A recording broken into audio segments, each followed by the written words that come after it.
രാവിലെ തന്നെ എണീറ്റ് വന്ന് നോക്കുമ്പോഴേ എന്തൊരു മഴയായിരുന്നെന്നറിയോ. അങ്ങനെ ഞങ്ങൾ രണ്ടാളും കൂടി ഇരുന്ന് ബ്രഷ് ചെയ്യായിരുന്നു കേട്ടോ. അവൻ എനിക്ക് ബ്രഷ് ചെയ്തിട്ടുണ്ടെന്ന്. അങ്ങനെ ആ കലാപരിപാടികളൊക്കെ കഴിഞ്ഞ് ഞങ്ങൾ നേരെ അടുക്കളയിൽ പോയി നോക്കി.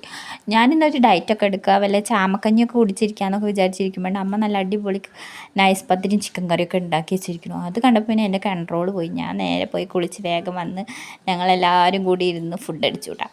നല്ല അടി അടിച്ചു. ചിക്കൻ കറിയുടെ ഒരു ബാലൻസ് ചെയ്യാൻ വേണ്ടിയിട്ട് ഒരു കേക്ക് എടുത്ത് കഴിച്ചിരിക്കുകയായിരുന്നു കേട്ടോ. അപ്പോൾ ഉണ്ട് മുറ്റത്ത് കൂടെ വെള്ളം ഒഴുകി പോകുന്നുണ്ട്. അമ്മയ്ക്ക് ഒരു ബോട്ട് ഉണ്ടാക്കി തരുമോ എന്നൊക്കെ പറഞ്ഞിട്ട് വന്നു. പാവല്ലേ വിചാരിച്ചിട്ട് ഞാൻ കുറച്ച് ബോട്ടൊക്കെ ഉണ്ടാക്കി കൊടുത്തു. പിന്നെ ഞാൻ ഉണ്ടാക്കിയ പോരാണ്ട് അവൻ്റെ അമ്മേനെ കൊണ്ടും ബോട്ട് ഉണ്ടാക്കി വെച്ചിട്ടാണ്.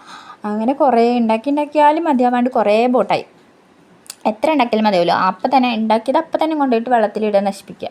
അങ്ങനെയായിട്ട് പിന്നെ കുറച്ചധികം ബോട്ടൊക്കെ ഉണ്ടാക്കി ഞങ്ങൾ നേരെ പോയിട്ട് വെള്ളത്തിലിട്ട് ഒഴുക്കി നോക്കി. നോക്കുമ്പോൾ ഒഴുകണില്ല. വെള്ളം കുറവായിരുന്നു ഒഴുകിയിരുന്നത്. അപ്പോൾ ഒഴുകണില്ല. പിന്നെ അത് മതിയാവാണ്ട് ഞങ്ങൾ വേറൊരു വെള്ളം ഉണ്ടാകും, കുറച്ചധികം വെള്ളം എടുത്ത് പോയിട്ട് ഒഴുക്കി. അപ്പോൾ ആ വെള്ളവും